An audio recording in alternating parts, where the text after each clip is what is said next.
बोलो भारत माता की जय श्री राम ಅಂತ ಹೇಳಿದ್ರೆ ಜೈ ಜೈ ಶ್ರೀರಾಮ್ ಅಂತ ಹೇಳಬೇಕು. ಜೈ ಶ್ರೀರಾಮ್, ಜೈ ಶ್ರೀರಾಮ್. ಎಲ್ಲರೂ ಕೈ ಎತ್ತಿ ಹೇಳಬೇಕು, ಜೈ ಶ್ರೀರಾಮ್.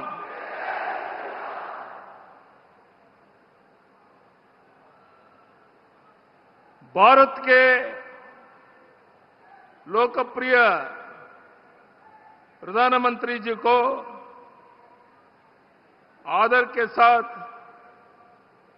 स्वागत करता हूं. ಭಾರತದ ಆಶಾ ಕಿರಣ,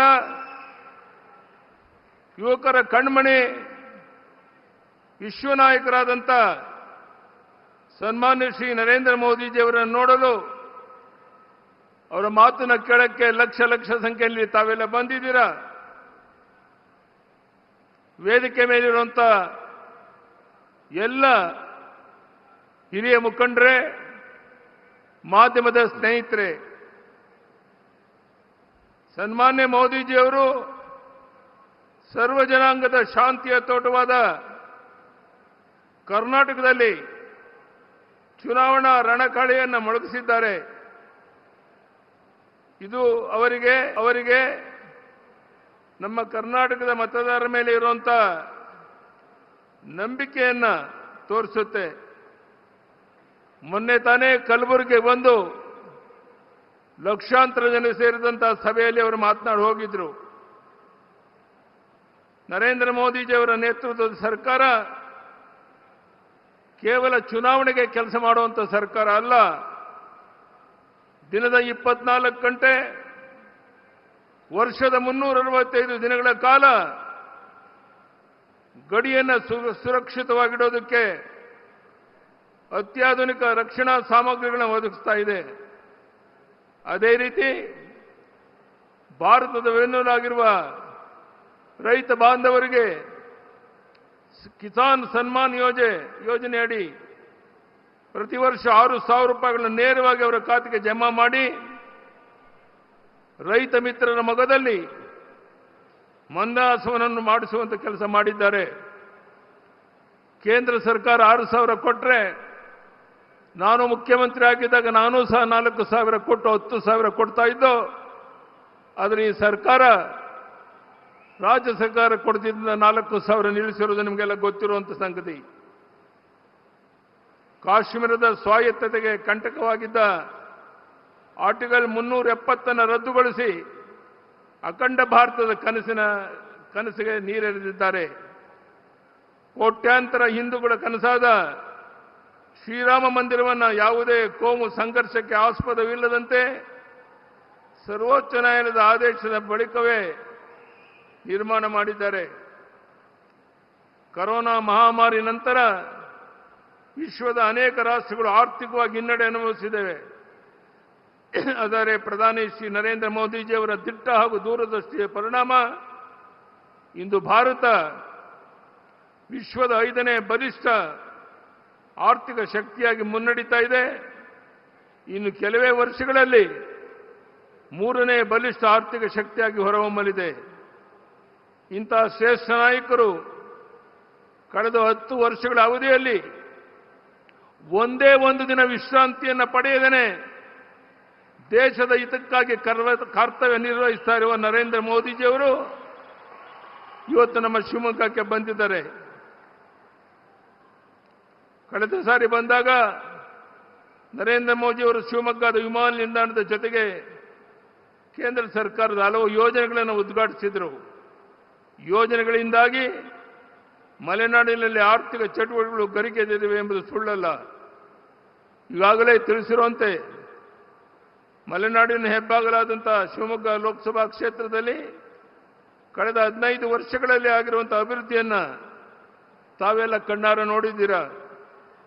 ನನ್ನ ನೇತೃತ್ವದಲ್ಲಿ ಭಾರತೀಯ ಜನತಾ ಪಕ್ಷದ ಸರ್ಕಾರ ಅಧಿಕಾರ ಬಂದ ತಕ್ಷಣವೇ ಶಿವಮೊಗ್ಗದ ಜಿಲ್ಲೆಯ ಅನೇಕ ಜ್ವಲಂತ ಸಮಸ್ಯೆಗಳಿಗೆ ಮುಕ್ತಿ ನೀಡಲಾಗಿದೆ. ಇದಕ್ಕೆ ನನಗೆ ಹೆಗಲು ಕೊಟ್ಟು ಇಲ್ಲಿನ ಎಲ್ಲ ಮುಖಂಡಗಳಿಗೆ ಆಭಾರಿಯಾಗಿದ್ದೇನೆ. ಹಾಗೂ ವಿಶೇಷವಾಗಿ ಸಂಸದರಾದಂಥ ಶ್ರೀ ಬಿ ರಾಘವೇಂದ್ರ ಅವರನ್ನು ಹಿಡಿದು ಪ್ರತಿಯೊಬ್ಬರು ಸಹ ನನಗೆ ಸಹಕಾರವನ್ನು ನೀಡಿದ್ದಾರೆ.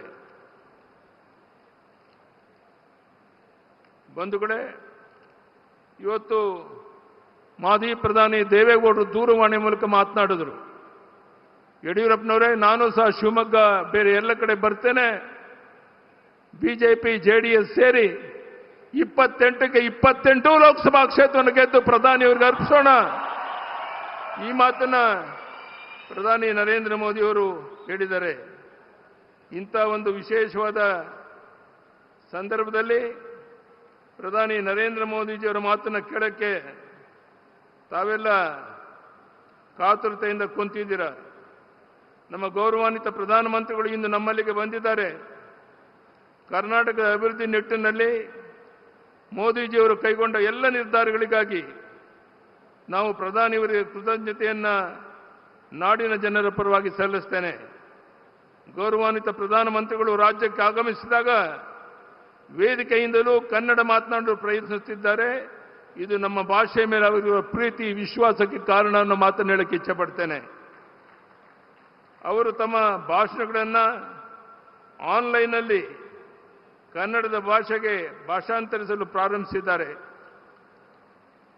ಇದರಿಂದ ಇವರು ನಮ್ಮೊಂದಿಗೆ ಹಿಂದಿ ಹರಿಯದ ನಮ್ಮ ರಾಜ್ಯದ ಎಲ್ಲ ಜನರೊಂದಿಗೆ ನೇರವಾಗಿ ಸಂಪರ್ಕ ಸಾಧಿಸಬಹುದು.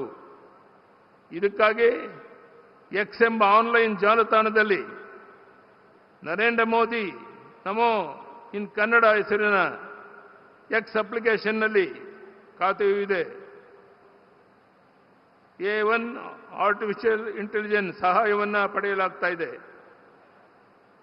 ನೀವು ಸಹ ನಮ್ಮ ಮೋದಿಜಿಯವರ ಭಾಷಣಗಳನ್ನು ಕನ್ನಡದಲ್ಲಿ ಕೇಳಿ ಅವರೊಂದಿಗೆ ಆನ್ಲೈನ್ನಲ್ಲಿ ಕನ್ನಡದಲ್ಲಿ ಸಂಪರ್ಕ ಸಾಧಿಸಬಹುದು. ಇದರ ಬಗ್ಗೆ ಸಾಧ್ಯವಾದಷ್ಟು ಹೆಚ್ಚಾಗಿ ಜನರಿಗೆ ತಿಳಿಸೋಣ. ಬಂಧುಗಳೇ, ಇವತ್ತು ಮೋದಿಜಿಯವರ ಮಾತನ್ನು ಕೇಳಕ್ಕೆ ತಾವು ಉತ್ಸುಕರಾಗಿದ್ದೀರಾ. ನಾನು ನಿಮ್ಮೆಲ್ಲರ ಪರವಾಗಿ ಮೋದಿಜಿಯವರಿಗೆ ಭರವಸೆಯನ್ನು ಕೊಡ್ತೇನೆ. ಕರ್ನಾಟಕ ರಾಜ್ಯದಿಂದ 28ಕ್ಕೆ 28 ಲೋಕಸಭಾ ಕ್ಷೇತ್ರವನ್ನು ಗೆದ್ದು ಅವರೆಲ್ಲ ಸಂಸತ್ ಸದಸ್ಯರನ್ನ ಡೆಲ್ಲಿ ಕರ್ಕೊಂಡು ಬರ್ತೇನೆ. ಆ ಭರವಸೆಯನ್ನು ಅವರು ಕೊಡ್ತಾ ಮತ್ತೊಮ್ಮೆ ಇವತ್ತು ವಿಜಯೇಂದ್ರ ಅವರು ರಾಜ್ಯದ ಅಧ್ಯಕ್ಷರಾದ ಮೇಲೆ ರಾಜ್ಯದ ಉದ್ದಗಲಿಕ್ಕೆ ಪ್ರವಾಸ ಮಾಡಿ ಪಕ್ಷವನ್ನು ಬಲಪಡಿಸುವಂಥ ಕೆಲಸ ಮಾಡ್ತಾ ಇದ್ದಾರೆ. ಅವರಿಗೆ ವೇದಿಕೆ ಮೇಲಿರುವಂಥ ನಮ್ಮೆಲ್ಲ ಚುನಾಯಿತ ಪ್ರತಿನಿಧಿಗಳಿಗೆ ನಾನು ವಿನಂತಿಯನ್ನು ಮಾಡ್ತೇನೆ. ಇವತ್ತಿನಿಂದ ನಾವು ಮನೆ ಸೇರಿದೇನೆ ನಮ್ಮ ಕ್ಷೇತ್ರದಲ್ಲಿ ಓಡಾಡಿದ್ರೆ ಯಾವ ಪ್ರಧಾನಿ ನರೇಂದ್ರ ಮೋದಿಜಿಯವರು ಕಳೆದ 10 ವರ್ಷದಲ್ಲಿ ಒಂದು ದಿನ ವಿಶ್ರಾಂತಿ ತಗೊಳ್ಳದೆ ವಿದೇಶಕ್ಕೆ ಓಡಾಡ್ತಾ ಈ ಜಗತ್ತೇ ಮೆಚ್ಚೋ ರೀತಿ ಒಂದು ಕೆಲಸವನ್ನು ಮಾಡ್ತಾ ಇದ್ದಾರೆ. ಕೊನೆ ಪಕ್ಷ ಲೋಕಸಭಾ ಚುನಾವಣೆ ಆಗೋರಿಗೆ ನಾವ್ಯಾರು ಕಾರ್ಯಕರ್ತರು ಮನೆ ಸೇರಿದೇನೆ ಯಾರೇ ಅಭ್ಯರ್ಥಿ ಇರಲಿ ಅವರ ಗೆಲುವಿಗಾಗಿ ನಾವು ನೀವೆಲ್ಲ ಪ್ರಾಮಾಣಿಕ ಪ್ರಯತ್ನ ಮಾಡಬೇಕು ಅಂತ ಈ ಸಂದರ್ಭದಲ್ಲಿ ಕೈ ಜೋಡಿಸಿ ನಿಮ್ಮಲ್ಲಿ ಪ್ರಾರ್ಥನೆ ಮಾಡಿ ಮತ್ತೊಮ್ಮೆ ಲಕ್ಷಾಂತರ ಸಂಖ್ಯೆಯಲ್ಲಿ ಬಂದಿರುವಂಥ ನಮ್ಮೆಲ್ಲ ಕಾರ್ಯಕರ್ತ ಬಂಧು ಭಗಿನಿಯರಿಗೆ, ಮಾಧ್ಯಮದ ಸ್ನೇಹಿತರಿಗೆ, ವೇದಿಕೆ ಮೇಲಿರುವಂಥ ಮುಖಂಡರಿಗೆ, ಪ್ರಧಾನಿಯವರಿಗೆ ಮತ್ತೊಮ್ಮೆ ವಂದನೆಯನ್ನು ಸಲ್ಲಿಸಿ ನನ್ನ ಮಾತನ್ನು ಮುಗಿಸ್ತೇನೆ. ಬಲೋ ಭಾರತ್ ಮಾತಾ ಕಿ. ಪ್ರಧಾನಿ ನರೇಂದ್ರ ಮೋದಿಜಿಯವರಿಗೆ, ಪ್ರಧಾನಿ ನರೇಂದ್ರ ಮೋದಿಜಿಯವರಿಗೆ ಭಾರತ್ ಮಾತಾ ಕಿ. ಜೈ ಶ್ರೀರಾಮ್, ಜೈ ಶ್ರೀರಾಮ್. ನಮಸ್ಕಾರ, ಧನ್ಯವಾದ.